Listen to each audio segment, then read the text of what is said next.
think it's fair to say that no one can stand the star of this movie. Rachel Zegler is extraordinarily woke, but she's woke in a way that's quite deranged. I truly do. Excuse me, your curtain. Please allow me to help. Help? From you?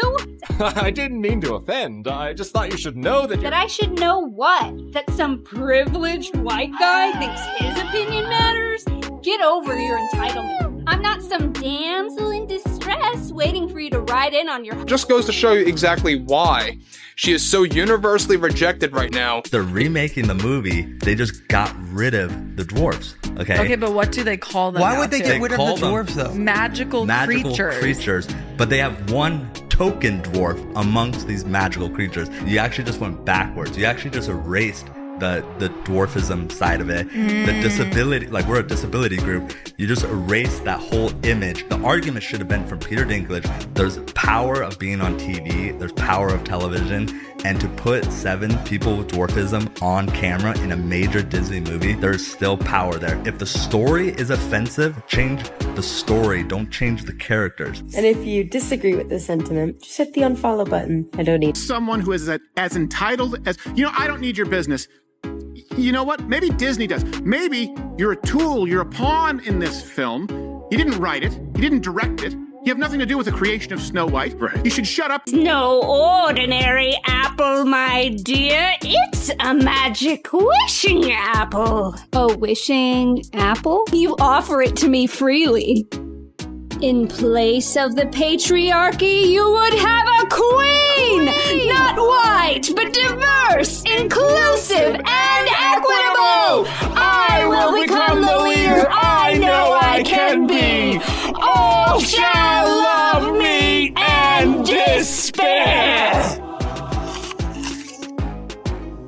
Oh, what has she done to you? Fear not. First love's kiss can break any curse. I'm gonna stand there 18 hours in a dress of an iconic Disney princess. I deserve to be paid for every hour that it is streamed online. There's something wrong with her. She's disturbed, she's unhappy, and she thinks it's about feminism and the patriarchy and about abortion. But the reality is she's just not stable, like the majority of people in Hollywood. They're just not stable human beings. I would highly advise that you boycott this film, no matter how much your children love Snow White. I can also be having the greatest time and simultaneously wishing people would stop sending me death threats. I know this point has been made, but this truly is the worst casting maybe in the history of the film industry. When I win, the winged victory came to the Louvre in pieces, and people still line up to see her. And I can only hope that despite my flaws, and despite my cracks and my breaks, and there are many of them, that at every premiere and everything I do, people will wait in line to see. I am walking into Snow White, 2 p.m., now seating. Let's see how empty it is. I hope it's off the road we go. I hope. Sound like I hear a couple of people.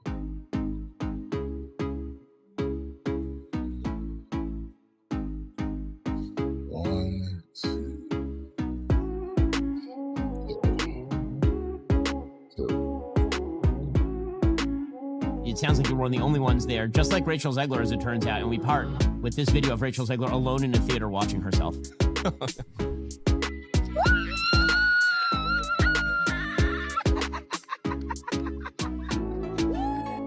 the most unlikable humans. That is sadder than when the original Snow White eats the apple. The Simpsons aren't holding back. In an upcoming episode, they directly roast Rachel Zegler.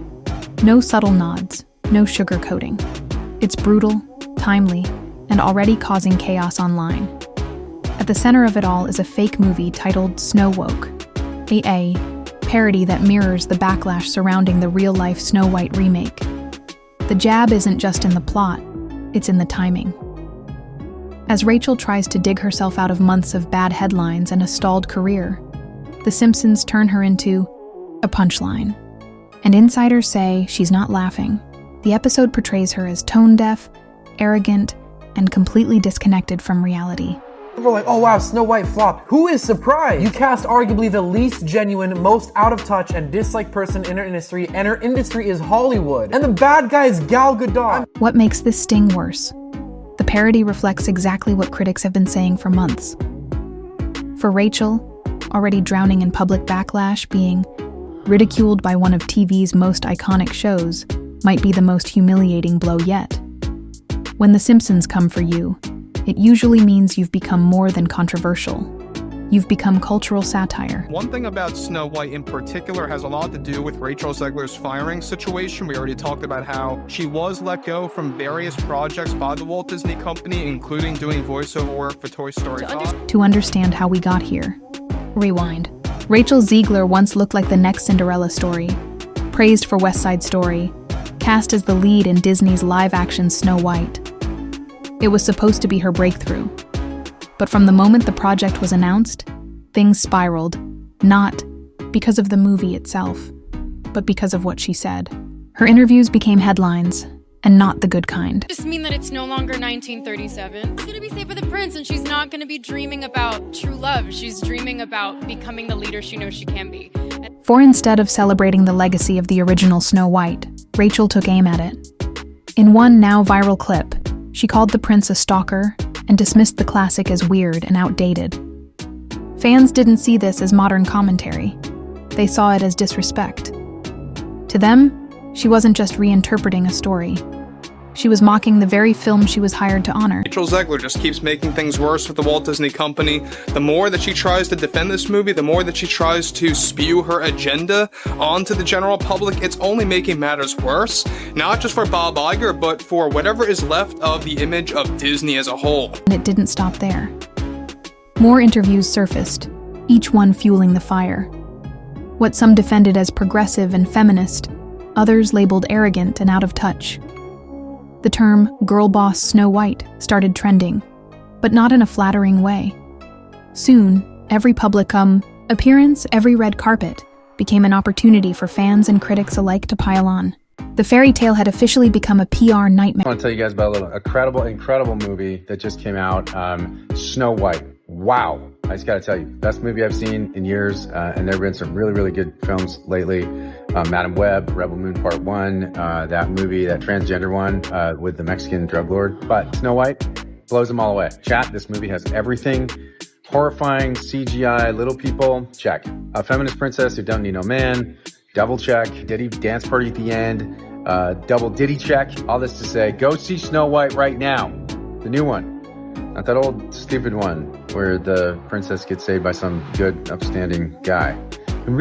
One moment that made headlines was her dynamic, or lack of one, with co-star Gal Gadot. Their joint appearances were awkward, stiff, and chemistry-free. Fans noticed, and the Oscars' presentation became a meme in itself. Rumors swirled that Gal had distanced herself from the controversy. Meanwhile, Disney stayed silent. But behind the curtain, the movie was being stripped of everything fans once loved. No dwarfs, no prince, no charm. What hit theaters didn't feel like Snow White anymore, and audiences noticed. Welcome, Rachel Zegler and Gal Gadot.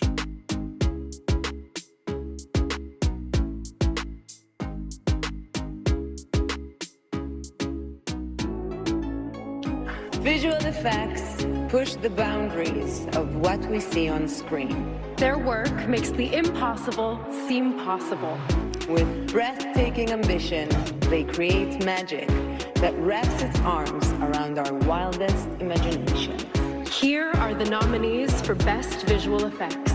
When the film finally dropped, the numbers spoke volumes. Snow White bombed, both at the box office and online. It quickly became one of Disney's lowest-rated productions ever, sinking to a shocking 1.6 on IMDb. Memes flooded the internet. Fans didn't just dislike the movie, they celebrated its failure. Then came the bizarre. An AI-generated OnlyFans profile using Rachel's likeness went viral. It was fake, but people believed it.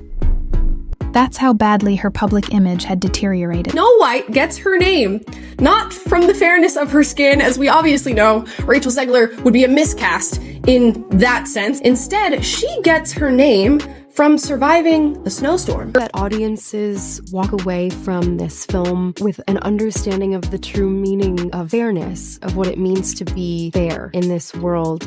There is a message that's been carried on for almost 90 years now from the original animated classic. That is, fairness is what is within. Fairness is to do with your heart, the way you treat the people around you, and it has nothing to do with what you look like, and that's the misunderstanding between Snow White and the Evil Queen. I think it's such an important message, and the way that Disney has elevated it and brought it to this new audience is very special.